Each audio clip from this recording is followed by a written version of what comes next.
Hello everyone. मैं नवनीत पाठक स्वागत करता हूँ सभी का आपके अपने यूट्यूब चैनल पर। आज जो है हम लोग क्लास सेवेंथ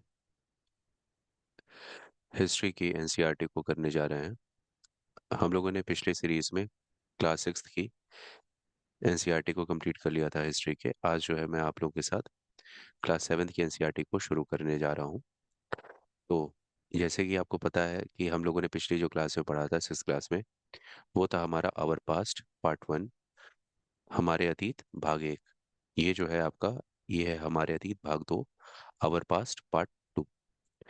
और इसके साथ साथ पहले मैं आप लोगों को विषय सूची बताऊंगा, जो जो इसमें कंटेंट है, चैप्टर्स हैं, उसको आप लोग देख लीजिए। उसके बाद से फिर हम आज पहले चैप्टर को शुरू करेंगे।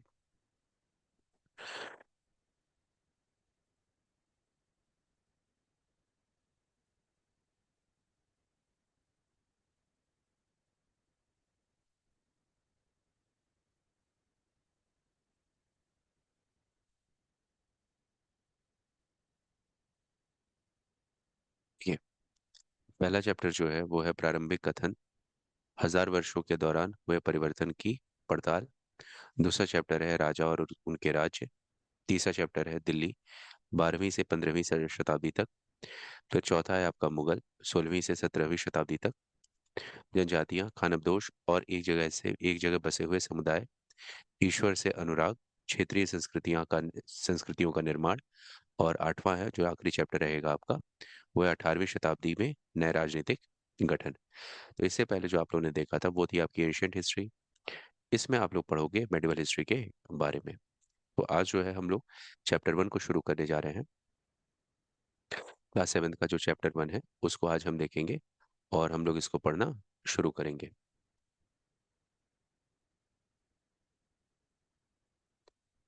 तो जैसा कि पहला चैप्टर है आपका प्रारंभिक कथन, हजार वर्ष के दौरान हुए परिवर्तनों की पड़ताल। अब ये हजार वर्ष क्या है, क्या परिवर्तन हुए थे, तो उसका जैसे आप जो भी चीजें मेडिवल हिस्ट्री में पढ़ोगे उसका ये इनिशियल है, एक तरह से समझिए ओवरव्यू है कि कैसे कैसे क्या चीजें हुई थी, कैसे परिवर्तन आए थे। जो चीजें आप लोगों ने क्लास सिक्स में पढ़ी हैं, क्लास सेवन्थ में आने के बाद उसमें क्या क्या चेंजेस आपको देखने को मिले हैं, उन सब के बारे में आपको यहाँ पर पढ़ना है। बस ऐसा समझिए ये इंट्रोडक्शन आपका चैप्टर है, लेकिन इस इंट्रोडक्शन चैप्टर के साथ साथ आपको पूरे के पूरे बुक का एक ओवरव्यू पूरा मिल जाएगा। तो देखिए, अब इसमें दो मानचित्र दिए हुए हैं, मानचित्र एक और मानचित्र दो।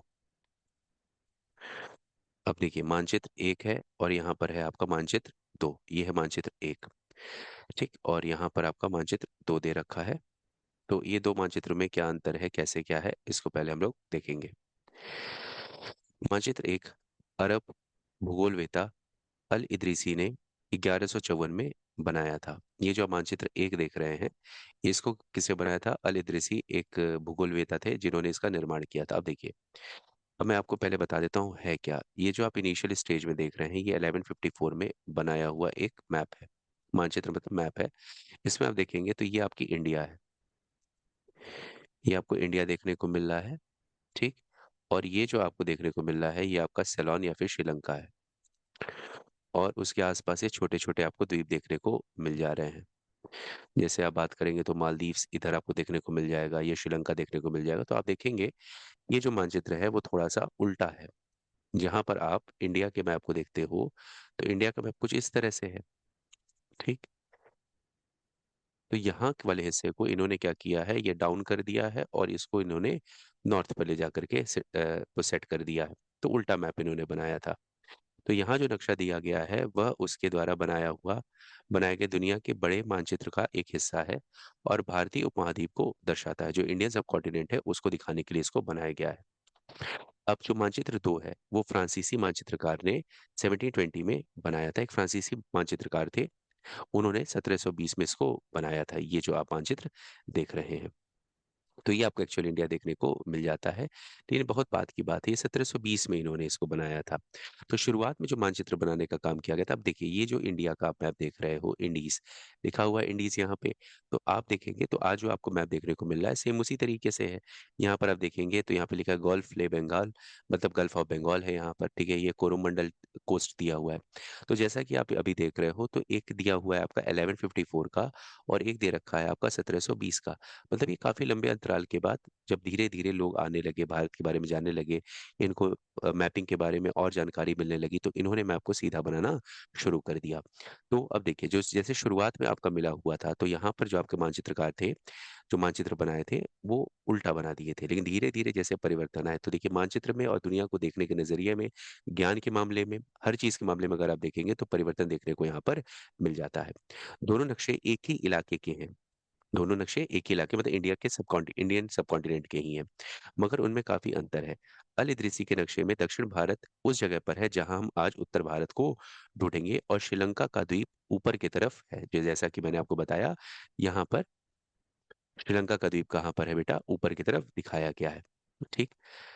जगहों के नाम अरबी में दिए गए हैं और उनमें कुछ जाने पहचाने नाम भी हैं, जैसे कि उत्तर प्रदेश का कन्नौज, उत्तर प्रदेश का कन्नौज दिया हुआ है।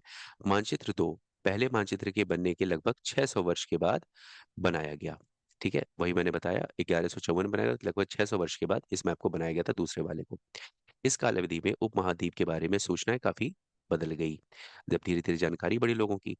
यह नक्शा हमें ज्यादा परिचित लगेगा, इसमें विशेषकर तटीय इलाकों की बारीकी ब्यौरे देखकर आश्चर्य होता है।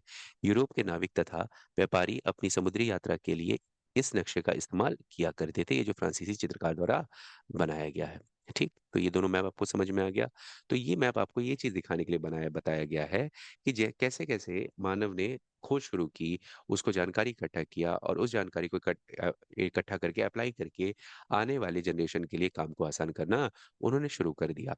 तो जैसा कि आप देखेंगे 1154 जो कि शुरुआती आपका मध्यकाल का है, और जैसे जैसे उत्तर मध्यकाल आता है तो लोगों को और जानकारी बढ़ती चली जाती है। अब देखिए, इतनी ही महत्वपूर्ण एक और बात है कि दूसरे युग तक मानचित्र अंकन का विज्ञान बहुत बदल गया था। इतिहासकार जब बीते युग के दस्तावेजों, नक्शों और लेखों का अध्ययन करते हैं, तो उनके लिए उन सूचनाओं के संदर्भों का, उनकी भिन्न भिन्न ऐतिहासिक पृष्ठभूमियों का ध्यान रखना जरूरी होता है। तो कोई भी अगर आपके इतिहासकार किसी भी सूचना का अध्ययन कर रहे हैं, तो उनके ऐतिहासिक पृष्ठभूमि का ध्यान रखना उनके लिए जरूरी है। क्योंकि इतिहास क्या है बेटा, इतिहास एक परिवर्तन है, परिवर्तन है।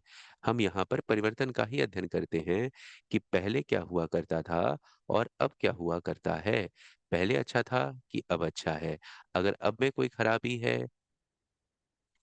है और पहले कुछ अच्छाई थी, तो हम उस अच्छाई को क्या करेंगे, अडॉप्ट करेंगे और आगे के जीवन में उसको आगे बढ़ाएंगे।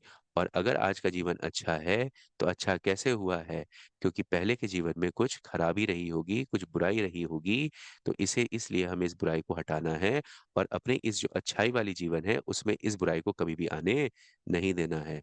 तो ये सब क्या है, यह एक परिवर्तन है, और परिवर्तन का ही अध्ययन करना जरूरी हो जाता है। ठीक है, इतिहास यही हमें बताता है, इतिहास यही हमें सिखाता है। हम चीजों के बारे में पढ़ते तो चले जाते हैं, लेकिन उस इतिहास को अप्लाई हमें कैसे करना है, क्या करना है, क्योंकि हम जानकारी इकट्ठा करके क्या करेंगे बेटा, उसे अपने जीवन में आपको इनकलकेट करना है। आप बहुत सारे राजा महाराजाओं के बारे में अध्ययन करते हो, उनमें कुछ अच्छाइयाँ हैं, कुछ खराबियां हैं, तो अच्छाइयों को आपको ग्रहण करना है और खराबियों को आपको दूर करना है। समझ में आई बात? तो ये चीजों को आपको इसलिए इतिहास का अध्ययन करना जरूरी है। जैसे अगर मैं बात करूं, सामाजिक चीजों की बात करते हैं, सामाजिक चीजों की बात करेंगे, तो जैसे आपको पता है पहले सती प्रथा थी। अब सती प्रथा क्या थी, क्यों थी, कैसे थी, अब इसके बारे में हम चर्चा आगे करेंगे, जो 8th क्लास की आपकी एनसीईआरटी होगी। लेकिन सती प्रथा की अगर आप बात कर रहे हो, तो क्या ये अच्छी थी? नहीं, ये बहुत ही खराब चीज थी। तो इसे क्या हम समाज में आगे लेकर के चलेंगे? नहीं, हम इसे समाज में आगे लेकर के नहीं चलेंगे। इस प्रकार की कुरीतियों को हमें खत्म करना पड़ेगा। जैसे अगर मैं बोलूं चाइल्ड मैरिज, ठीक है, बच्चे जैसे ही आपके 12 साल के होते थे, 16 साल के होते थे, उनका विवाह कर दिया जाता था, उनको पढ़ने नहीं दिया जाता, पढ़ने का अवसर नहीं मिलता था। तो इस सारी चीजों क्या हम चाइल्ड मैरिज को करें? नहीं, हम पहले उसको शिक्षा देंगे, हम उसे आगे तरक्की करने का रास्ता मजबूत करवाएंगे, तब जाकर के हम उसे ब्याह या इन सारी चीजों के बंधन में बांधेंगे। पहले उस बच्चे के तरक्की की जरूरत है, उसको एजुकेशन देने की जरूरत है, उसे शिक्षा देने की जरूरत है। इन सारी चीजों को अगर हम आज के समाज में देखेंगे, तो ये एक कुरीति के रूप में हमें समझ में आएगी। वो रीति नहीं है, वो कुरीति है। ठीक है, तो इसलिए हमें उसको ध्यान में रखना है, और इसीलिए इतिहास का अध्ययन किया जाता है। तो कोई भी इतिहासकार अगर इसका अध्ययन करता है, तो इस प्रकार की ऐतिहासिक पृष्ठभूमि का ध्यान रखना उसके लिए जरूरी हो जाता है। ठीक, अब ये तो हो गई बात कि थोड़े परिवर्तन आपने अभी समझे। अब परिवर्तन किस में और मिला बेटा? नई और पुरानी शब्दावलियों में। कैसे चेंजेस आए देखो। अगर समय के साथ साथ सूचनाओं के संदर्भ बदलते हैं, तो भाषा और अर्थों का के साथ क्या होता है, भाषा और उनके अर्थों के साथ क्या होता है। ऐतिहासिक अभिलेख कई तरह की भाषाओं से में मिलते हैं, और ये भाषाएं भी समय के साथ साथ बहुत बदली हैं। ठीक है, भाषा भी चेंज होती रही है। उदाहरण के लिए मध्य युग की फारसी आधुनिक फारसी भाषा से भिन्न है। जो आप मध्यकालीन भारत में जो फारसी भाषा यूज की जाती थी, वो आधुनिक फारसी की भाषा से बहुत ज्यादा भिन्न है। ये भिन्नता सिर्फ व्याकरण और शब्द भंडार में ही नहीं आई, साथ के साथ संदर्भ शब्दों के अर्थ में भी बदल जाती हैं। जैसे अगर मैं बात करता हूँ, तो आप जो संस्कृत देखते हैं, जैसे यहाँ पे फारसी की बात किया गया है, वैसे मैं संस्कृत की बात बताता हूँ। तो संस्कृत जो है, एक आपकी वैदिक संस्कृत होती है। वैदिक संस्कृत बहुत ज्यादा क्लिष्ट है, बहुत ज्यादा टफ है। और एक संस्कृत होती है जिसे आप सरल संस्कृत कहते हैं। और ये जो सरल संस्कृत है, जो आज के जीवन में आप संस्कृत का अध्ययन करते हैं या स्कूल में जो संस्कृत पढ़ाई जाती है, वो सरल संस्कृत है, वो वैदिक संस्कृत नहीं है। तो ये परिवर्तन आया कि नहीं आया? तो परिवर्तन को ही पढ़ा जाता है। तो फारसी भाषा, जो आपकी मध्यकालीन फारसी भाषा थी, जो आधुनिक फारसी भाषा है, उसमें भी परिवर्तन देखने को मिलेगा। तो भाषा भी क्या हुई गई? बदल गई। तो सिर्फ और सिर्फ व्याकरण में ही परिवर्तन नहीं आए थे, शब्दों का जो भंडार था, जो डिक्शनरी थी, उनकी वर्ड मीनिंग थी, उसमें भी परिवर्तन आना शुरू हो गए। उदाहरण के लिए, अब उदाहरण देखो कैसे शब्दों में परिवर्तन आए। देखो, तो यहाँ पर एक शब्द लिया गया है हिंदुस्तान। उदाहरण के लिए हिंदुस्तान शब्द ही लीजिए। आज हम इसे आधुनिक राष्ट्र राज्य भारत के अर्थ में लेते हैं। जैसे हमारे पास भारत है, तो इसी भारत के साथ साथ हम एक शब्द और लेते हैं, हिंदुस्तान। हिंदुस्तान लिया जाता है, ठीक।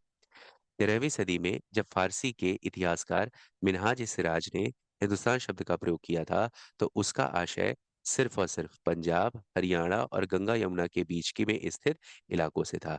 तो जो मिनहाज सिराज ने जिस जिस हिंदुस्तान शब्द का प्रयोग किया था, उसमें मात्र तीन क्षेत्र क्षेत्र आते थे। पंजाब आता था, हरियाणा आता था, और गंगा यमुना जो दोआब है आपका, जो आप यूपी वाला रीजन बोलते हो, गंगा यमुना दोआब के बीच का क्षेत्र आता है। बस इतने ही तीन क्षेत्र आते थे। उसने इस शब्द का राजनीतिक अर्थ में उन इलाकों के लिए इस्तेमाल किया था जो दिल्ली के सुल्तान के अधिकार क्षेत्र में आते थे। अब सुनो बाबू, ये जो शब्द था हिंदुस्तान, वो कोई एक राष्ट्र के द्योतक नहीं था, वो एक राजनीति का द्योतक था। राजनीति को दिखाता था कि ये जो अब हिंदुस्तान भाषा है, जो जो सुल्तान दिल्ली में बैठा है, उसका क्षेत्र कहाँ तक फैला हुआ है, उसको इसने हिंदुस्तान बोला था। मतलब पंजाब, हरियाणा, यूपी, इन सब को रेगुलेट करने वाला जो दिल्ली का सुल्तान था, तो ये जो एरिया उसके पास आता था, उसी को बोला गया हिंदुस्तान। अब देखो, जैसे जैसे सल्तनत में प्रसार के साथ साथ इन शब्दों के अंतर्गत आने वाले क्षेत्र भी बढ़ते गए। अब देखो, सल्तनत में आप लोगों ने पता है कि जैसे जैसे दिल्ली सल्तनत आएगा, तो पहले आपका गुलाम वंश आएगा, फिर खिलजी वंश आएगा। तो जब खिलजी वंश आता है, तो उसमें आता है आपका अलाउद्दीन खिलजी। अलाउद्दीन खिलजी अपने साम्राज्य का प्रसार करता है और पहुंचा देता है दक्षिण तक। दक्षिण नहीं, मध्य तक आप कह सकते हो, दक्षिण नहीं पाया था कभी भी, तो मध्य तक आता है। तो मध्य भारत अगर आप बात करते हो, तो देवगिरी तक वो पहुंच गया था, और देवगिरी वाले तक के क्षेत्र को उसने इस इसमें मिला लिया था, दिल्ली में मिला लिया था। अब सुनो, तो अब जो हिंदुस्तान का क्षेत्र था, वो बढ़ा कि नहीं बढ़ा? तो हिंदुस्तान एक राजनीतिक शब्दावली हुआ करती थी। हिंदुस्तान पहले पंजाब, हरियाणा दोआब था, उसे फैलते फैलते वो देवगिरी तक पहुंचा। तो देवगिरी तक पहुंचने के बाद हिंदुस्तान शब्द का जो प्रसार था, वो भी बढ़ता चला गया। लेकिन हिंदुस्तान शब्द दक्षिण भारत का समावेश कभी नहीं हुआ। अब हिंदुस्तान शब्द में दक्षिण भारत का समावेश नहीं हुआ, क्यों? क्योंकि वहां तक आपके दिल्ली सल्तनत के जो सुल्तान थे, वो नहीं पहुंच पाए। जब वो नहीं पहुंच पाए, तो दक्षिण भारत को हिंदुस्तान में शामिल नहीं किया गया। वहां पर अपने इंडिपेंडेंट किंगडम हुआ करते थे। आई थिंक इतनी बात आपको समझ में आ गई होगी। वहां पर अपने इंडिपेंडेंट किंगडम हुआ करते थे। तो देखो, हिंदुस्तान शब्द जो कि आज एक राष्ट्र पूरे भारत को दिखाता है, आज के डेट में हिंदुस्तान, तो प्राचीन भारत में हिंदुस्तान क्षेत्रों को दिखाता था, राजनीतिक हिस्सों को दिखाता था, कि वो राजनीतिक हिस्से किन किन कहाँ कहाँ तक के क्षेत्रों तक फैले हुए हैं। ठीक, जैसे जैसे उनका क्षेत्र बढ़ता गया, तो हिंदुस्तान का दायरा भी बढ़ता चला गया। आज आज के डेट में अगर हिंदुस्तान को देखोगे, तो इसमें संपूर्ण भारत आता है। ऊपर लद्दाख से लेकर के दक्षिण में कन्याकुमारी, पश्चिम में गुजरात से लेकर के पूर्व में अरुणाचल प्रदेश, इस पूरे क्षेत्र में आपका आपका आता है, क्या कहते हैं, लक्षद्वीप और अंडमान निकोबार, सबको मिला लोगे, तो ये सब आपके हिंदुस्तान के क्षेत्र में आता है। लेकिन पहले हिंदुस्तान का क्षेत्र व्यापक नहीं हुआ करता था, छोटा हुआ करता था। समझ में आई बात? तो शब्द में भी परिवर्तन आए। इसके विपरीत 16वीं सदी के आरंभ में बाबर ने हिंदुस्तान शब्द का प्रयोग, अब सुनो, अब हुआ क्या? ये तो दिल्ली सल्तनत की बात हो गई। अब बाबर आते हैं, जब मुगल काल के आरंभ होता है, तो अब बाबर इस हिंदुस्तान शब्द का प्रयोग किस किस लहजे में करेंगे? बाबर जो कि मुगल काल के संस्थापक थे। बाबर ने हिंदुस्तान शब्द का प्रयोग इस उपमहाद्वीप के भूगोल, पशु पक्षियों और यहाँ के निवासियों की संस्कृति का वर्णन करने के लिए किया था। अब देखो, पहला हो गया आपका पॉलिटिकल, यहाँ पर हो गया जियोग्राफिकल, यहाँ पर क्या हो गया जियोग्राफिकल, यहाँ का बायोलॉजिकल, यहाँ के जो बायोडाइवर्सिटी है उसको दिखाने के लिए, प्लस यहाँ की जो ह्यूमन पॉपुलेशन, यहाँ की नस्लों को दिखाने के लिए, जो यहाँ की डेमोग्राफी है उसको दिखाने के लिए इसने हिंदुस्तान शब्द का प्रयोग किया। तो अब देखो, पहले दिल्ली सल्तनत में इसका प्रयोग पॉलिटिकल किया जाता था, लेकिन जब बाबर आया यहाँ पर तो बाबर ने क्या किया, इसको अलग रूप दिया। यहाँ पर ज्योग्राफी ऐड कर दी, यहाँ पर बायोडाइवर्सिटी ऐड कर दी, यहाँ पर आपके डेमोग्राफी ऐड कर दी। इन सबको ऐड करने के बाद बाबर ने हिंदुस्तान शब्द का यहाँ पर प्रयोग किया। ठीक, यह प्रयोग 14वीं सदी के कवि अमीर खुसरो द्वारा प्रयुक्त शब्द हिंद के कुछ कुछ समान था। अब सुनो, अब जो ये आमिर खुसरो हैं ये दिल्ली सल्तनत के हैं, तो दिल्ली सल्तनत में रह करके उन्होंने इन क्षेत्रों के लिए हिंद का प्रयोग किया था। ठीक, और जो इन्होंने हिंद का प्रयोग किया और जो बाबर ने हिंदुस्तान का प्रयोग किया, वो दिल्ली सल्तनत में हो रहे प्रयोग में हिंदुस्तान जो आ रहा था शब्द, उससे बिल्कुल भिन्न हो गया। समझ में आ गई बात? वो किससे मिलता जुलता हो गया हिंदुस्तान? जो उस समय दिल्ली सल्तनत में यूज होता था शब्द हिंद, तो परिवर्तन आया। हिंदुस्तान जो पहले था वो बाद में हिंद के आपके पैरेलल हो गया, हिंद के ही समान हो गया। अब देखो, मगर जहां भारत को एक भौगोलिक और सांस्कृतिक सत्व के रूप में पहचाना जा रहा था, वहां हिंदुस्तान शब्द में से वे राजनीतिक और राष्ट्रीय अर्थ नहीं जुड़े थे जो आज हम जोड़ते हैं। समझी बात को? जो भारत शब्द को भौगोलिक और सांस्कृतिक सत्व को जोड़ा जाता था, वह हिंदुस्तान शब्द को से वो राजनीतिक और राष्ट्रीय अर्थ नहीं जुड़े थे।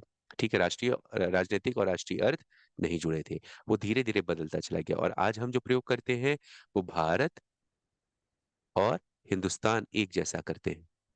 ठीक है, लेकिन ये हिंदुस्तान शब्द में परिवर्तन आपको समझ में आया कैसे कैसे कब कब हुआ? ठीक, अब देखो, किसी भी शब्द का प्रयोग करने में इतिहासकारों को बहुत सावधान रहना चाहिए, क्योंकि अतीत में उन शब्दों का कुछ अलग ही अर्थ थे। ठीक, उदाहरण के लिए, अब देखो, पहला उदाहरण हिंदुस्तान का हो गया, अब दूसरा उदाहरण जो है विदेशी। ठीक है, विदेशी जैसा सीधा साधा शब्द ही ले लीजिए। हमारे लिए आज इसका अर्थ होता है ऐसा व्यक्ति जो भारतीय ना हो। ठीक है, ऐसा व्यक्ति जो कि इंडिया से बिलोंग नहीं करता है। मान लो कोई बाहर से भी कोई व्यक्ति आता है, इस कंट्री का नहीं है, सिंपल सा, उसके लिए हम विदेशी यूज करते थे। लेकिन मध्य युग में मानो किसी गांव में आने वाला कोई भी अनजान व्यक्ति जो उस समाज या संस्कृति का अंग न हो, विदेशी कहलाता था। ऐसे व्यक्ति को हिंदी में परदेसी या फारसी में अजनबी कहा जा सकता है।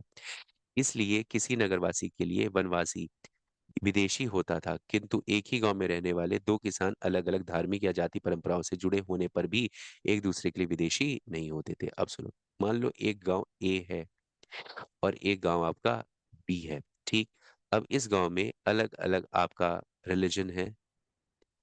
ठीक, अलग अलग यहाँ का कल्चर है, अलग अलग यहाँ के ट्रेडिशंस हैं। ठीक, अब सुनो, सेम रिलीजन का मान लो यहाँ पर दो पर्सन है। ठीक, अब इन दोनों को, जो एक गांव के हैं वो तो विदेशी नहीं रहेंगे, वो स्वदेशी रहेंगे, एक ही देश के रहेंगे। लेकिन मान लो इन्हीं के किसी एक रिलीजन का कोई व्यक्ति इसके गांव में आता है, तो इस गांव के लिए ये जो ए गांव से आया हुआ व्यक्ति है वो क्या हो जाता है? विदेशी। अब सुनो, एक ही देश में दो गांव अपने आप को बिल्कुल भिन्न मानते हैं। एक ही गांव एक दूसरे को अपने आपस में क्या मानते हैं बेटा? भिन्न मानते हैं। मतलब उनमें एकता की भावना नहीं थी। और जब तक एकता की भावना नहीं रहेगी, तब तक राष्ट्र शब्द की उत्पत्ति कहाँ से होगी? वो तो अपने पड़ोसी गांव के ही व्यक्ति को विदेशी मान रहे हैं। समझ रहे हो बात को? वो अपने पड़ोसी गांव के ही व्यक्ति को विदेशी मान रहे हैं, तो राष्ट्र की भावना यहाँ पर कैसे आएगा? वो इसी के लिए कौन से शब्द का प्रयोग कर रहे हैं? विदेशी। लेकिन आज हम भारत के लोग जितने भी हैं, मैंने फिर से वही बोला, लद्दाख से लेकर के कन्याकुमारी, गुजरात से लेकर अरुणाचल प्रदेश, हम सब स्वदेशी हैं। हम सब इसी देश के नागरिक हैं। हमें बांधने वाला हमारा संविधान है। हमारे संविधान ने हमें नागरिक बनाया है, वो भी भारत का। चाहे वो व्यक्ति किसी भी भाषा का हो, किसी भी धर्म का हो, कहीं पर भी हो, वो हम जब भारत के नागरिक बन गए तो हम सब एक ही देश के हो गए। तो राष्ट्र की भावना यहाँ से जग करके सामने आई। लेकिन अगर कोई व्यक्ति वहीं से चाइना से आ जाता है, नेपाल से आ जाता है, भूटान से आ जाता है, मान लो मंगोलिया से आ जाता है, मान लो कजाकिस्तान से आ जाता है, तो हमारे लिए क्या होगा? विदेशी होगा। क्यों? अब वो हमारे सिटीजनशिप के दायरे से बाहर हो जाता है। समझ में आई? और यहाँ पर देखो, यहाँ पर बगल के गांव का ही व्यक्ति उनके लिए क्या होता है? विदेशी होता है। तो जिस विदेशी शब्द का आप यूज कर रहे हो, उसे हिंदी में परदेसी बोला जाता था और फारसी में अजनबी बोला जाता है। ठीक है, ये सारे आपको टर्म समझ में आते होंगे। ठीक। अब सुनो, विदेशी का जो अब आपका दायरा था जो बहुत छोटा हुआ करता था, अब वो कितना विस्तृत हो गया। तो हिंदुस्तान शब्द को आपने समझा, आपने यहाँ पर विदेशी शब्द को समझा। ठीक। समझ में आ गई दो चीजें। अब आते हैं अपने तीसरे पॉइंट पर, इतिहासकार और उनके स्रोत। अब इतिहासकार किस प्रकार से इस काल के बारे में अध्ययन करते हैं, उसके बारे में देखते हैं। इतिहासकार किसी युग का अध्ययन करते हैं और उसकी उनकी खोज की प्रकृति क्या है, इसे देखते हुए वे अलग अलग तरह के स्रोतों का सहारा लेते हैं। उदाहरण के लिए, पिछले साल आपने गुप्त वंश के शासकों और हर्षवर्धन के बारे में पढ़ा था, मतलब 6th क्लास की बात ये कर रहा है। इस पुस्तक में हम मोटे तौर पर 700 से 1750 ईस्वी तक लगभग 1000 वर्ष के बारे में पढ़ेंगे। इस पुस्तक में हम कब तक अध्ययन करेंगे बेटा? 1000 वर्ष तक का हम अध्ययन करेंगे। ठीक। इस काल के अध्ययन के लिए इतिहास जिन स्रोतों का प्रयोग करते हैं, जैसे आपने पहले पढ़ा था, जब आप एंशियंट हिस्ट्री पढ़ रहे थे तो वहां पर आपने वहां के स्रोतों को देखा था। मेडिवल हिस्ट्री पढ़ेंगे तो यहाँ पर और भी कुछ स्रोत यहाँ पर जुड़ जाएंगे। ठीक है। प्रयोग करते हैं, उनमें आपको बहुत सी बातें ऐसी मिलेंगी जो पिछले युग से वैसी ही चली आ रही हैं। जो आपने पिछले युग में पढ़ा था, क्लास 6th में जो आपने पढ़ा था, जो जो स्रोत वहां पर यूज करते थे, उससे मिलते जुलते कुछ स्रोत यहाँ पर भी आपको देखने को मिल जाएंगे। इतिहासकार इसके बारे में सूचना इकट्ठा करने के लिए अभी भी किस पर डिपेंडेंट है? सिक्कों पर। किस पर डिपेंडेंट है? शिलालेखों पर, जो रॉक एडिक्ट्स होते हैं बेटा। स्थापत्य, भवन निर्माण कला, जो आपके आर्किटेक्चर होते हैं, तथा लिखित सामग्री, जो रिटन एविडेंसेस हैं, उन पर निर्भर करते हैं। पर कुछ बातें पहले से काफी भिन्न है। ये सारी चीजें आप लोगों ने पिछली क्लास 6th में या फिर एंशियंट हिस्ट्री में भी देखा था। तो पहले के समय में जो आपके हिस्टोरियंस होते थे, जो आर्कियोलॉजिस्ट होते थे, जो या फिर कोई भी चीज होंगे, आपके हिस्टोरियंस होंगे, वो अगर अध्ययन करना चाहेंगे उस समय का, तो किसका सहारा लेते थे? पहले भी सिक्कों का लेते थे, आज भी सिक्कों का लेंगे। पहले भी शिलालेखों का लेते थे, आज भी शिलालेखों का लेंगे। पहले भी वो आर्किटेक्चर को देखते थे, कला को देखते थे, वहां की संस्कृति को जानने के लिए। आज भी भवन निर्माण कला को देखेंगे, स्थापत्य को देखेंगे। प्लस उस समय के जो लिखित लिखित साक्ष्य थे, उनको पढ़ा जाता था। जैसे आप लोगों ने वहां पर चाणक्य के अर्थशास्त्र को देखा था, पढ़ने की किताब को देखा था, विष्णु शर्मा के पंचतंत्र को देखा था, ठीक है, आर्यभट्ट की किताब को देखा था। तो इन सारी चीजों का भी अध्ययन वो वहां पर कर रहे थे। तो आज के डेट में ये भी यहाँ के इस काल के लिखे हुए जो आपके लेखक थे, उनकी लिखित सामग्री का अध्ययन करेंगे इस काल के बारे में जानने के लिए। ठीक। लेकिन कुछ चीजें पहले से भिन्न है। अब क्या भिन्न है बेटा? इस युग में प्रमाणित लिखित सामग्री की संख्या और विविधता आश्चर्यजनक रूप से बढ़ गई थी। अब देखो, पुरानी चीजों की बात करोगे, पुराने समय की बात करोगे, तो उस समय आपको पता ही है, वो बुर्ज के वृक्ष पे लिखा करते थे, पेड़ की छाल पर लिखा करते थे बेटा।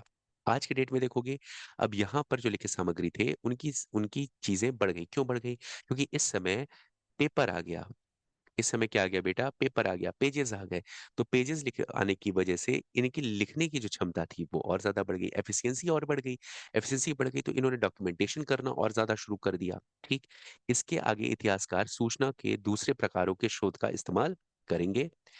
धीरे धीरे कम करने लगे, दूसरे स्रोतों का कम करने, क्योंकि हमारे पास लिखित सामग्री आ गई। तो दूसरे स्रोतों का हम क्यों यूज करेंगे, क्योंकि लिखा हुआ सारी चीजें हमें मिल जा रही है। इस समय के दौरान कागज क्रमशः सस्ता हो गया और बड़े पैमाने पर उपलब्ध भी होने लगा। लोग धर्म ग्रंथ, शासकों के वृत्तांत, संतों के लेखन तथा उपदेश, अर्जियां, अदालतों के दस्तावेज, हिसाब तथा करों के खाते आदि लिखने में इसका उपयोग करने लगे।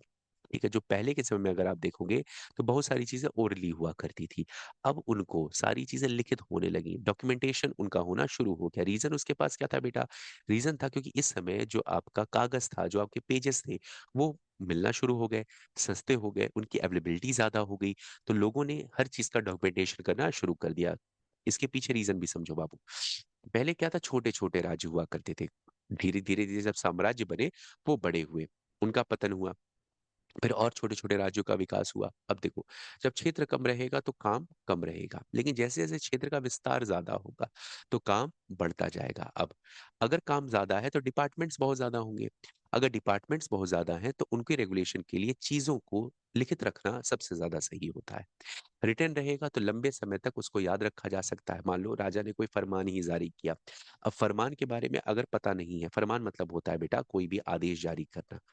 फरमान अगर जारी किया राजा ने, तो राजा के फरमान को अगर लिखा हुआ नहीं रहेगा तो आने वाले समय में उसे बदला भी जा सकता है। तो अगर वो लिखित रहेगा, सारी चीजें रिटर्न रहेंगी, तो लंबे समय तक हम उसे कंटिन्यू कर सकते हैं। ठीक है। कोर्ट ने अगर कोई आदेश दिया है, अगर कोर्ट के आदेश को अगर हमें लंबे समय तक और लोगों तक पहुंचाना है, तो या तो शिलालेख का सहारा लो, या फिर उसे कहीं पर लिख करके सुरक्षित रख दिया जाए। आने वाले समय में अगर उसको दोबारा देखना पड़े तो हमारे पास अवेलेबल रहेगा। समझ में आई बात? अब देखो, धनी व्यक्ति, शासक, जन, मठ तथा मंदिर पांडुलिपियां एकत्रित किया करते थे। ठीक है। जो धनी व्यक्ति होते थे या फिर शासक जन होते थे, मठ तथा मंदिर होते थे, वो क्या करते थे बेटा? पांडुलिपि। पांडुलिपि आप लोग को पता है? चलो ठीक है, अब मैं आपसे पूछता हूँ पांडुलिपियां क्या होती हैं। इसको आप लोग कमेंट सेक्शन में बताओगे। जिसने नहीं पढ़ा है वो जा करके क्लास 6 हिस्ट्री का चैप्टर 1 जो मैंने पढ़ाया है, लेक्चर 1, उसे देखेगा। वहां पर पांडुलिपियों के बारे में मैंने आप लोगों को बताया है। इन पांडुलिपियों को पुस्तकालयों तथा अभिलेखागारों में रखा जाता था। अभिलेखागार क्या होते हैं बेटा? अभिलेखागार ऐसे स्थान होते हैं जहां दस्तावेजों और पांडुलिपियों को संग्रहित किया जाता है, जिसको आप आर्काइव रूम कह सकते हो बेटा। आज सभी राष्ट्रीय और राज्य सरकार के अभिलेखागार होते हैं, जहां वे अपने तमाम पुराने सरकारी अभिलेखों और लेन देन के ब्यौरों का रिकॉर्ड रखते हैं। मैंने वही चीज बताई। अभिलेखागार क्या होता है? जितने भी डॉक्यूमेंटेशन होती हैं, जो भी फाइलिंग की जाती है, उनको वहां पर सेपरेटली रखा जाता है। अब मान लो कि कहीं पर फाइनेंस का डिपार्टमेंट हुआ, कहीं सिक्योरिटी का डिपार्टमेंट हुआ, कहीं डिफेंस की बात हुई। ठीक है। तो इन सारे के अलग अलग डिपार्टमेंट बने हुए रहेंगे, वहां पर सबके डॉक्यूमेंट, पुराने पुराने डॉक्यूमेंट्स वहां पर रखे रहेंगे, इंपॉर्टेंट डॉक्यूमेंट्स यहाँ पर रखे जाते हैं। इन पांडुलिपियों तथा दस्तावेजों से इतिहासकारों को बहुत सारी विस्तृत जानकारी मिलती है, मगर साथ ही उनका उपयोग कठिन है। क्यों? भाषा।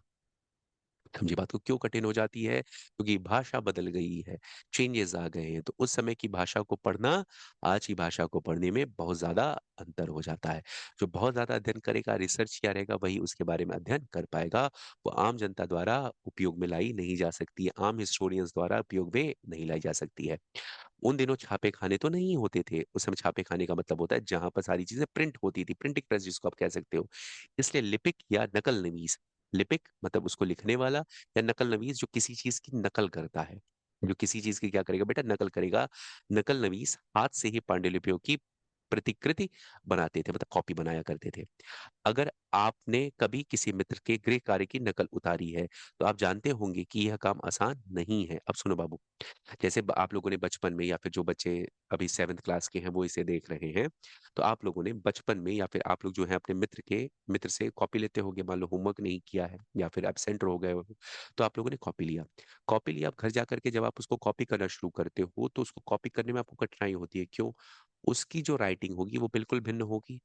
ठीक। आप जैसे टी बनाते हो, वैसे हो सकता है वो एफ बनाता हो। समझ में आई बात? आप आर बना रहे हो, उसका आई लग रहा हो। अंतर होती है। आपको उसकी हैंडराइटिंग पढ़ने में समस्या होगी कि नहीं होगी? तो सेम समस्या इनके साथ भी आती थी। जो नकल नवीस होते थे उनके साथ भी समस्या आती थी। तो होगा क्या इससे बेटा? अब जो उसने अर्थ लिखा है, हो सकता है जो नकल नवीस है वो उसका अनर्थ कर दे, राइट को फाइट कर दे। वो राइट को क्या करे? वो फाइट कर दे। तो राइट और फाइट हो गया, खत्म हो गया, बवाल बवाल हो गया। वहां पर चीजें ही बदल गई, उसके सेंटेंस का जो मेन एम था वही क्या हो गया? खत्म हो गया। जहां पर लोगों के अधिकार की बात हो रही है, वहां पर लड़ाई की बात हो गई। तो इस तरह की समस्या वहां पर आती है। कभी कभी आपको अपने मित्र की लिखावट समझ में नहीं आती होगी, और आपको मजबूर होकर अंदाज ही लगाना पड़ता होगा कि क्या लिखा गया है। फलस्वरूप आपके लिखे में मित्र के लिखे हुए में कुछ छोटे मोटे अंतर देखने को मिल जाते हैं। ठीक है। अब सुनो, यहाँ पर देखो, इस व्यक्ति को देखो, कैसे एकदम आंख मीच करके, छोटी छोटी आंखें करके, ठीक है, एकदम कॉपी बना रहा है इसकी। ठीक है। आप लोग भी ऐसे ही करते होगे, आंख मीच करके एकदम बैठ करके, एकदम एकदम जैसे एकदम अध्ययनरत हो चुका है ये, एकदम कॉपी बना, छापे पड़ा है एकदम, कि किसी तरीके से हम पूरी कॉपी बना ले इसकी। ठीक। अब देखिए यहाँ पर लिखा हुआ है, लिखावट की भिन्न प्रकार की शैलियों के कारण फारसी और अरबी पढ़ने में कठिनाई होती थी, हो सकती है। नस्तलिक लिपि बाईं ओर, नस्तलिक लिपि ये है बाईं ओर में वर्ण जोड़कर धारा प्रवाह लिखे रूप से लिखे जाते हैं। फारसी अरबी की जानकारी जानकारों के लिए इस लिपि को पढ़ना आसान होता है। शिकस्त लिपि दाईं ओर, जो दाहिने ओर लिखा है, शिकस्त लिपि ये देखो एक साथ लिखी गई है, अधिक सघन और संक्षिप्त और कठिन है। अब देखो इसको पढ़ने में आसानी रहेगा क्योंकि ये दूर दूर लिखा हुआ है सारी चीजें, यहाँ पर क्या लिखी हुई बेटा, दूर दूर लिखी हुई चीजें, तो इसको पढ़ना लोगों के लिए क्या होगा बेटा, आसान रहेगा। लेकिन इसको पढ़ना कठिन है क्योंकि एक साथ जोड़ करके ये सारी चीजें लिखी गई हैं। तो ये तो पठन योग्य है, लेकिन क्या ये पठन योग्य रह पाएगी, इसको समझना लोगों के लिए क्या होगा बेटा, मुश्किल हो जाएगा। तो ये अंतर है, ठीक। लेकिन महत्वपूर्ण अंतर आ जाते हैं, जब आप कॉपी करते हो तो क्या होते हैं बेटा, छोटे मोटे अंतर आ जाते हैं, लेकिन महत्वपूर्ण होते हैं वो अंतर, जो वही मैंने राइट को फाइट कर दिया उसने। पांडुलिपि की प्रतिलिपि बनाने में भी कुछ यही होता है। प्रतिलिपियां बनाते हुए लिपिक छोटे मोटे फेरबदल करते चलते हैं, ठीक। जो प्रतिलिपियां बनती हैं उसकी जो कॉपीज बनती हैं, उसमें जो लिपिक होते हैं, जो लिखने वाले होते हैं, उसे छोटे मोटे फेरबदल वो करते रहते हैं, अपने हिसाब से परिवर्तन कर देंगे। कहीं कोई शब्द तो कहीं कोई वाक्य, कहीं शब्द में अंतर होगा तो कहीं पूरी वाक्य ही बदल देंगे। सदी दर सदी प्रतिलिपियों में भी प्रतिलिपियां बनती रहीं, अंततः एक ही मूल ग्रंथ की भिन्न भिन्न प्रतिलिपियां एक दूसरे से बहुत ही अलग हो गई, ठीक है। मतलब कॉपीज पर कॉपीज बनती गई। अब वहां पर प्रिंटिंग प्रेस तो था नहीं कि सेम टू सेम कहाँ पर छाप देगा, करने वाला कौन था बेटा, इंसान था। अब जो उसे समझ में नहीं आ रहा उसमें तो गलती कर ही रहा है, प्लस वह चाह करके भी, वो जानबूझ करके भी उस पूरी लाइन को बदल सकता है, क्योंकि जब वो बदल देगा तो आगे आने वाली जनरेशन या फिर जो भी पढ़ने वाला रहेगा वो वही चीज पढ़ेगा, उसे यही लगेगा कि जो पहले लिखा गया है वो यही है। तो चीजों का जो मेन जो मोटो है, जो मेन एम है, जो मेन थॉट है, जो मेन चीज है, उसको वो हटा भी सकता है। इससे बड़ी गंभीर समस्या उत्पन्न हो गई, क्योंकि आज हमें लेखक की मूल पांडुलिपियां शायद ही कहीं मिलती हैं, जो ओरिजिनल कॉपी थी वो शायद ही मिलेगी। आज जो हमें मिलती है वो प्रतिलिपियां ही मिलती हैं, जो किसी और के द्वारा उसकी कॉपी है या फिर नकल है। हमें बाद के लिपिकों द्वारा बनाई गई प्रतिलिपियों पर ही पूरी तरीके से निर्भर रहना पड़ता है। इसलिए इस बात का अंदाजा लगाने के लिए मूलतः लेखक ने क्या लिखा था, इतिहासकारों को एक ही ग्रंथ की विभिन्न विभिन्न प्रतिलिपियों का अध्ययन करना पड़ता है। अब मान लो एक ओरिजिनल कॉपी थी, उसको एक ने कॉपी बनाई, दो को कॉपी बनाई, तीन की कॉपी बनाई, चार की कॉपी, पांच, छह, इस तरह से बहुत सारी कॉपीज बनती चली गई। अब जो इतिहासकार होगा बेचारा, उसके लिए कितनी समस्या होगी। अब एक प्रतिलिपि को पढ़ करके अगर उसने अपना थ्योरी बना दिया, अब उसने डॉक्यूमेंटेशन कर दिया, उसने उसको करना शुरू कर दिया, तो उससे समस्या क्या होगी, उससे समस्या ये होगी कि हो सकता है उसने जो लिखा हुआ या फिर जो प्रतिलिपि उसने पढ़ी है उसे फेर बदल किया गया हो। तो अब वो क्या करेगा, जितनी भी उसकी प्रतिलिपियां हैं, जितनी भी उसकी कॉपीज हैं, जो भी उसके पास अवेलेबल हैं, वो सबका अध्ययन करेगा, जिसमें वो मैक्सिमम चीजें सेम मिलेंगी उसी को वो आगे बढ़ाएगा। तो इसमें इतिहासकार का काम बना, बढ़ा कि नहीं बढ़ा। तो जो जो पहले तो उसकी प्रतिलिपियां खोजनी है और फिर उन प्रतिलिपियों का उसको अध्ययन करना रहेगा, सबका अध्ययन करना रहेगा, ठीक। इस तरह से वो अपने थॉट्स बनाएगा। कई बार लेखक स्वयं भी समय समय पर अपने मूल वृत्तांत में संशोधन करते रहते थे। 14वीं शताब्दी के इतिहासकार जियाउद्दीन बर्नी ने अपना वृत्तांत पहली बार 1356 में और दूसरी बार इसके 2 वर्षों के बाद मतलब 1358 में लिखा था। दोनों में अंतर है, लेकिन 1971 तक इतिहासकारों को पहली बार वाले वृत्तांत की जानकारी ही नहीं थी। यह पुस्तकालयों के विशाल संग्रहों में कहीं दबा पड़ा था। तो अब देखो एक ही व्यक्ति है जियाउद्दीन बर्नी, इन्होंने अपना वृत्तांत लिखा 1356 में, फिर इन्होंने अपने वृत्तांत को बदल दिया 1358 में। अब ये जो मूल था उन्होंने उसमें संशोधन किया 1358 में। अब लोगों को पहले बार वाले वृत्तांत के बारे में जानकारी नहीं थी, अब जानकारी किसकी थी बेटा, 1358 के बारे में। तो हो सकता है पहले वाले के बारे में उन्होंने कुछ चीजें अच्छी लिखी हूँ, बाद में डर के, किसी राजा के दबाव में आकर के, या फिर कुछ भी समस्या उत्पन्न हो गई होगी तो उन्होंने अपने वृत्तांत को बदल दिया, अच्छाइयां लिख दी। क्या इससे वास्तविकता आपको मिल पाएगी, नहीं। वास्तविकता तब मिल पाएगी जब आप इन दोनों को पढ़ोगे। अब इन दोनों में जो सच्चाई होगी वो पढ़ने के बाद पता चल जाएगी। तो ये चीजें आपको समझ में आई, ठीक है। तो बहुत सारे परिवर्तन हुए सन। अब देखो नए सामाजिक और राजनीतिक समूह, अब आप लोगों ने प्रतिलिपियों के बारे में पढ़ लिया, आप लोगों ने इनके बारे में पढ़ लिया, अब हुआ क्या बेटा, ध्यान से देखिए। अब इसमें क्या है, सन 1700 और 1750 के बीच हजार वर्षों का अध्ययन इतिहासकारों के आगे भारी चुनौती रखता है। मुख्य रूप से इसलिए कि इस पूरे काल में बड़े पैमाने पर और उनके तरह के परिवर्तन हुए, ठीक। बड़े पैमाने पर और अनेक तरह के परिवर्तन हुए। इस काल में अलग अलग समय पर नई प्रौद्योगिकी के दर्शन होते हैं। जैसे, अब सुनिए, तो इतिहासकार ने जैसे पहले की चीजों में देखा, वहां पे स्रोतों के अध्ययन में जो आप लोगों ने देखा, शब्दों में परिवर्तन के बारे में देखा, ये सारी चीजें इतिहासकारों को देखने को मिलती हैं। पर उसके साथ साथ सामाजिक और राजनीतिक समूह में भी परिवर्तन उनको देखने को मिलते हैं। ठीक, क्यों परिवर्तन हुए बेटा? क्योंकि धीरे धीरे टेक्नोलॉजी में डेवलपमेंट हुआ, जो प्रौद्योगिकी हो गई उसमें विकास हो गए। विकास कैसे हुआ? जैसे प्रौद्योगिकी में यहाँ पर दिखाता है, सिंचाई में रहट, कताई में चरखे, युग में आग्नेयास्त्र मतलब बारूद वाले हथियार का इस्तेमाल शुरू हो गया। जैसे बारूद वाले हथियारों की बात करोगे तो बाबर सबसे पहले भारत में बारूदी वाले हथियार लेकर के आया था। ठीक है, तो देखो रहट क्या होता है बेटा, ये है रहट। ठीक है, सिंचाई के लिए इसका प्रयोग करना इन्होंने शुरू कर दिया, रहट का प्रयोग इन्होंने शुरू कर दिया। ठीक, कताई के लिए जो चरखे होते हैं, आप लोगों ने ये चरखा देखा होगा इस तरह का। ठीक, आप लोगों ने ये चरखा देखा होगा इस तरह का।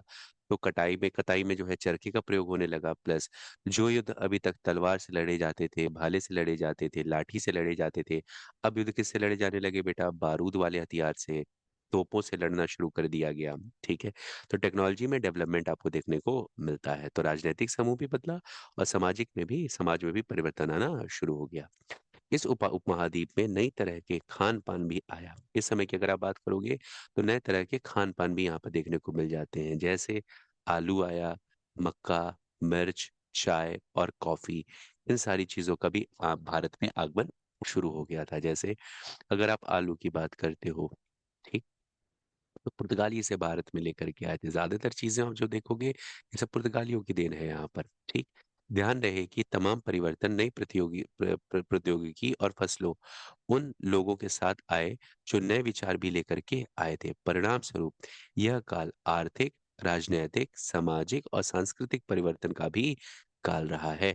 तो देखो, जो भी लोग भारत में आए विदेशी, क्योंकि आप लोगों को पता है, अभी आप लोगों ने देखा कि कोस्ट के बारे में लोगों को जानकारी हो गई थी, तट पर लोग पहुंचने लगे थे, समुद्री मार्ग से लोग भारत में आने लगे थे, व्यापार होना आरंभ हो गया था। तो जो भी लोग भारत में आएंगे तो वो अपने देश की संस्कृति को, अपने देश के विचार को, नई नई चीजों को लेकर के भारत में आएंगे। और उनके आने की वजह से भारत की चीजों पर इफेक्ट पड़ेगा, या फिर आप कह सकते हो उनका कल्चर और हमारा कल्चर मिल जाएगा। बहुत सारे परिवर्तन देखने को मिलेंगे और धीरे धीरे ये परिवर्तन और ज्यादा बड़े होते चले जाएंगे। तो परिवर्तन हुए किन किन क्षेत्रों में? तो आर्थिक परिवर्तन हुआ, राजनीतिक परिवर्तन हुआ, समाज में भी परिवर्तन आया और संस्कृति में भी परिवर्तन देखने को मिल जाता है। ठीक, इस युग में लोगों की गतिशीलता, एक स्थान से दूसरे स्थान पर आना जाना भी बहुत बढ़ गया था। जैसा कि मैंने बताया, अवसर की तलाश में लोगों के झुंड दूर दूर यात्राएं करने लगे थे। इस उपमहाद्वीप में अपार संपदा और अपना भाग्य गढ़ने के लिए अपार संभावनाएं मौजूद थीं। इस काल में जिन समुदायों का महत्व बढ़ा, उनमें से एक समुदाय था राजपूत। ठीक, अब इतना तो समझ में आ गया आप लोग को, परिवर्तन हर क्षेत्र में हुआ था। ठीक है, तो चेंजेस आए एंशियंट से, जैसे आप मेडिवल में आते हैं तो बहुत सारे चेंजेस आपको देखने को मिल जाते हैं। इनमें से कुछ ऐसे समुदाय थे जिनका महत्व बहुत ज्यादा बढ़ गया। जैसे आपने है, जैसे एक समुदाय है जिसका नाम है राजपूत। ठीक है, राजपूत जिसका नाम राजपुत्र अर्थात राजा का पुत्र से निकला है। 8वीं से 14वीं सदी के बीच यह नाम आमतौर पर योद्धाओं के समूह के लिए प्रयुक्त होता था जो क्षत्रिय वर्ण के होने का दावा करते थे। मतलब ये राजपूत अपने आप को क्या बोलते थे बेटा? क्षत्रिय बोला करते थे। राजपूत शब्द किससे निकला है बेटा? राजा का पुत्र से निकला हुआ है। ठीक, राजपूत शब्द के अंतर्गत केवल राजा और सामंत वर्ग ही नहीं, बल्कि वे सेनापति और सैनिक भी आते थे जो पूरे उपमहाद्वीप में अलग अलग शासकों की सेनाओं में सेवारत थे। ठीक, अब देखो, ये जो राजपूत थे, ये जो राजपूत थे, ये सिर्फ और सिर्फ या तो राजा या फिर राजा के नीचे जो सामंत होते हैं, जिनको आप क्षेत्रीय राजा भी कह सकते हो, सिर्फ यहीं तक सीमित नहीं थे। अगर कोई अन्य राजा है तो उसका जो सेनापति है, वो भी क्या हो सकता था बेटा? राजपूत हो सकता था। ठीक है, अब और अलग अलग उस राजा के अलग अलग और जो सैनिक आपके डिपार्टमेंट है उसे भी सेवारत हो सकते हैं। मतलब इनका मुख्य काम क्या था? राजपूतों का मुख्य काम क्या था बेटा? युद्ध करना। अब राजा हो सकते हैं, सामंत हो सकते हैं, या फिर राजा के सेनापति हो सकते हैं, या फिर उनके सेना में सेवारत हो सकते हैं। तो राजपूत एक लड़ाका कौम या लड़ाका समुदाय के रूप में उभर करके सामने आया। ठीक, कवि और चारण राजपूत की आचार संहिता, प्रबल पराक्रम और स्वामी भक्ति का गुणगान करते थे। ठीक, जो कवि और चारण होते थे वो राजपूत के जो नियम कानून होते थे, आचार संहिता, उनके पराक्रम, उनके तेज इसका करते थे, प्लस उनकी स्वामी भक्ति का गुणगान किया करते थे। इस युग में राजनीतिक दृष्टि से महत्वपूर्ण महत्व हासिल करने के अवसर का लाभ मराठा, सिख, जाट, अहोम और कायस्थ, मुख्यतः लिपिक और मुंशियों का कार्य करने वाली जाति, जिसको कायस्थ कहा जाता है, आदि समूह ने भी उठाया। तो सिर्फ और सिर्फ राजपूत ही नहीं, मराठा भी थे, सिख भी थे, जाट भी थे, अहोम भी थे और कायस्थ भी हुआ करते थे। तो ये सारे अलग अलग समुदाय भी आना शुरू हो गए।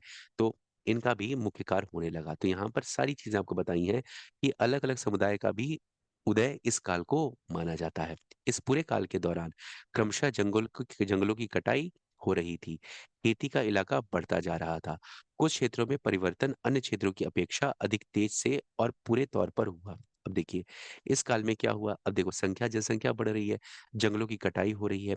अब जंगलों की कटाई क्यों हो रही है बेटा? क्योंकि रहने के लिए प्लस खेती करने के लिए जमीन चाहिए, तो उसके लिए जंगलों की कटाई कर रहे हैं। ठीक, तो क्षेत्रों में ये परिवर्तन आने लगा, और क्षेत्रों में परिवर्तन आया और उनका डेवलपमेंट भी शुरू हो गया, क्योंकि वहां पर एग्रीकल्चर होने लगा, व्यापार होने लगा, ये सारी चीजें होने लगी, तो उन्हें विकास भी होने लगा। ठीक, पर्यावास में परिवर्तन के कारण कई वनवासियों को मजबूर होकर अपना स्थान छोड़ना पड़ा। कुछ और वनवासी जमीन की जुताई करने लगे और कृषक बन गए। कृषकों के ये कृषक कृषकों के ये नए समूह क्षेत्रीय बाजार, मुखियाओं, पुजारियों, मठों और मंदिरों से प्रभावित होने लगे। अब सुनो, जंगल की कटाई हुई तो जंगल में रहने वाले वनवासी या तो उन्होंने अपना घर बदल दिया, वहां से शिफ्ट हो गया, घर बदल लिया। जब इन्होंने घर बदल दिया तो वो कहीं और गए होंगे, तो ये अपनी संस्कृति लेकर के वहां गए होंगे, तो वहां के कल्चर को इन्होंने इफेक्ट डाला। प्लस अगर वो वहां से नहीं गए तो जंगलों की कटाई करने के बाद ये यहाँ पे कृषक बन गए। ये यहाँ पर क्या बन गया बेटा? कृषक बन गए। मतलब आप कहोगे कि डायरेक्ट अब सोसाइटी के संपर्क में आ गए। जो सोसाइटी से बिल्कुल अलग होकर के जंगल में रहते थे, अब सोसाइटी के संपर्क में आ गए। अब सोसाइटी के संपर्क में आएंगे, अगर ये किसान बनेंगे, तो अब इनका इनका संपर्क किससे होगा बेटा? बाजार से होने लगेगा। बाजार के बाद वहां के जो मुखिया होंगे उनसे होने लगेगा। प्लस इस जो सोसाइटी थी, इसका अपना एक रिलीजन होगा, यहाँ पर मंदिर होगा या फिर मठ होंगे, इनके प्रभाव में आए और इन्होंने अपने में परिवर्तन लाना शुरू किया। तो हर तरह से अगर आप देखेंगे तो बड़े स्तर पर भी परिवर्तन हो रहे हैं, प्लस उसके साथ साथ अगर आप देखोगे तो छोटे छोटे स्तर पर भी परिवर्तन हो रहे हैं। हमने देखा एक राज्य के स्तर पर परिवर्तन कैसे होता है, अब हम देख रहे हैं कि एक समाज में एक लो लेवल पर भी परिवर्तन आपको देखने को मिल जाता है। ठीक, तो दोनों तरीके से परिवर्तन हो रहे हैं, अपर भी और लोअर भी। वे बड़े और जटिल समाजों का अंग बन गए। वही चीज मैंने बताई, वो किसका अंग बन गए बेटा? सोसाइटी का अंग बन गए। उन्हें कर चुकाने पड़ते थे और स्थानीय मालिक वर्ग की बेगार करनी पड़ती थी। बेगार मतलब होता है कि वर्क विदाउट इनकम, मतलब बधुआ मजदूरी जिसको आप कह सकते हो, काम करेंगे लेकिन उसके लिए सैलरी उनको नहीं मिलेगी, उसको बेगार भाटा कहते हैं। परिणाम स्वरूप किसानों के बीच आर्थिक और सामाजिक अंतर उभरने लगा। ठीक, जो किसान होते थे, किसानों के बीच आर्थिक और सामाजिक अंतर उभरने लगा, क्योंकि जिनके पास पैसा ज्यादा था वो बड़े किसान बन गए, जमीन ज्यादा उनके पास होने लगी, और जिनके पैसा कम था वो छोटे किसान ही रह गए। तो उनके बीच में अंतर यहाँ पर देखने को मिल जाता है, तो सामाजिक अंतर होने लगा। कुछ के पास ज्यादा उपजाऊ जमीन होती थी, कुछ लोग मवेशी भी पालते थे, और कुछ लोग खेती के खाली समय में दस्तकारी आदि के कुछ काम भी कर लेते थे। जैसे जैसे समाज में अंतर बढ़ने लगा, लोग जातियों और उपजातियों में बांटे जाने लगे, और उनके पृष्ठभूमि और व्यवसाय के आधार पर उन्हें समाज में ऊंचा या नीचा दर्जा दिया जाने लगा। ठीक, अब से देखो, जब इनकम आया तो इनकम के बाद अब उसकी क्लासेस बनना शुरू हो गए बेटा। क्लासेस हो गए। अब देखो, एक ही आपका रिलीजन था, अब इस रिलीजन में आ गया बेटा कास्ट। क्या आ गया बेटा? कास्ट। अब इस कास्ट में भी बहुत सारे आए, अपर कास्ट, मिडिल कास्ट और लोअर कास्ट, इस तरह के डिवीजन होना शुरू हो गए। तो शुरुआत कहाँ से हुई बेटा? इनकम से शुरुआत हुई। पैसा, पैसा आया तो कुछ बड़े हुए और कुछ छोटे हुए। फिर उन्होंने अपने आप को, जो बड़े किसान थे या बड़े बड़े दस्तकार थे या बड़े भी कुछ होंगे, तो वो अपने आप को ऊंचा मानने लगे। सेम ही रिलीजन के हैं, लेकिन जो कम कमा रहे हैं वो लोअर क्लास में चले गए। तो इस तरह के वहां पर भी परिवर्तन देखने को मिल जाता है, समाज ही बंटना शुरू हो गया। यह दर्जे स्थायी नहीं थे। किसी जाति विशेष के सदस्यों के हाथ में कितनी सत्ता, प्रभाव और संसाधन का नियंत्रण है, इसके आधार पर उसके दर्जे बदले जाते रहे। एक ही जाति का किसी क्षेत्र में कोई दर्जा हो सकता था और किसी अन्य क्षेत्र में कोई और। अब देखो, मान लो कोई क्षेत्र ए है और कोई क्षेत्र बी है। यहाँ पर कोई जाति है, मान लेते हैं एक्स, इसका दर्जा यहाँ पर अपर है, लेकिन ये बी क्षेत्र है, यहाँ पर इसके पास पैसा कम है, तो यहाँ पर एक्स का दर्जा क्या हो जाएगा? निम्न हो जाएगा। वो डिपेंड करता है कि उसके पास कितने संसाधन मौजूद हैं, उसके पास कितनी सत्ता है, वह कितने लोगों को या कितने कितने लोगों के साथ प्रभाव में आता है, या फिर वो कितने लोगों को प्रभावित करता है, कितने लोग उसके साथ हैं। ठीक है। तो इन सारी चीजों से उसके क्लासेस को डिसाइड करना शुरू किया जाने लगा, और क्षेत्रों के हिसाब से भी उसे परिवर्तन देखने को मिल जाते हैं। ठीक है। अपने सदस्यों के व्यवहार का नियंत्रण करने के लिए जातियां स्वयं अपने अपने नियम बनाती थीं। इन नियमों का पालन जाति बड़े बुजुर्ग की तथा एक सभा करवाती। अब देखो, अपने सदस्यों के व्यवहार का नियंत्रण, जो उस जाति के सदस्य होंगे उनके व्यवहार का नियंत्रण करने के लिए जातियां अपने अपने क्या बनाती थी बेटा, नियम कानून अब सोचो कि एक ही रिलीजन है, उसमें अलग अलग कास्ट हैं, और उन कास्ट के अपने अलग अलग क्या है बेटा, नियम है, रूल्स हैं। सबके अलग अलग रूल्स हैं। इस कास्ट में भी अपर कास्ट, लोअर कास्ट, तो इनके अपने नियम है, इनके अपने नियम है। तो इस तरह से देखेंगे तो नियमों का एकदम ढेर लग गया यहाँ पे। नियमों का क्या लग गया बेटा, ढेर लग गया यहाँ पर। अब इन नियमों का पालन करवाने के लिए वो किसका सहारा लेते थे बेटा, बड़े बुजुर्गों का सहारा लिया करते थे। और उसको उनकी एक सभा होती थी जो इन सारे रूल्स एंड रेगुलेशन को अप्लाई करवाती थी, और उनको फॉलो करना होता था, लोगों को करवाती थी, जिससे कुछ इलाकों में जाति पंचायत कहा जाता था।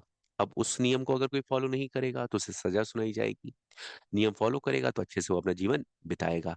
ये सब निर्धारण कौन करता था बेटा, जाति पंचायत किया करती थी। लेकिन जातियों को अपने निवास के गांव के रिवाजों का भी पालन करना पड़ता था। अब देखो, अब सुनो, एक तो हो गया उस समाज का नियम, एक हो गया उनके स्वयं का नियम। तो दो दो तरह के नियम को इनको फॉलो करना पड़ता था। इसके अलावा कई गांवों पर मुखियों का शासन होता था। मिल मिलाकर वह किसी राज्य की एक छोटी इकाई भर होती थी। ठीक है, सब मिलाकर के देखोगे तो ये छोटी छोटी इकाइयां हुआ करती थी। आई थिंक इतना आपको समझ में आ गया होगा। अब इसके बाद आपके कौन से टॉपिक बच रहे हैं बेटा, क्षेत्र और साम्राज्य। इसमें मैपिंग करवाऊंगा आप लोगों को सारी चीजें। उसके बाद आपका एक क्लास टॉपिक बचेगा,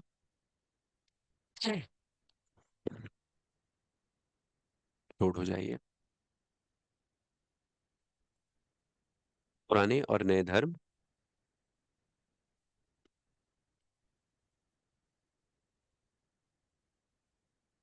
समय और इतिहास के कालखंडों पर विचार। इतने टॉपिक आपके बचेंगे, और इसके साथ आपका ये चैप्टर यहाँ पर समाप्त हो जाएगा। तो ये इस चैप्टर का पार्ट 1 है, और इस पार्ट 1 के बाद आपके बाद मैं पार्ट 2 लेकर के आऊंगा, जिसमें मैं बाकी के टॉपिक आपके करवाऊंगा यहाँ पर। उसमें खत्म हो जाएगा, ज्यादा बड़ा कुछ है नहीं। उसके बाद मैं चैप्टर 2 आप लोगों का शुरू कर दूंगा। ठीक, ये मेडिवल हिस्ट्री है पूरी तरीके से। आप लोग पढ़ेंगे, बहुत इंटरेस्टिंग लगेगा। जैसे आप लोगों ने एंशियंट पढ़ लिया क्लास 6 का, मेडिवल पढ़ लो, 8th का मॉडर्न आप लोग को पढ़ा दूंगा।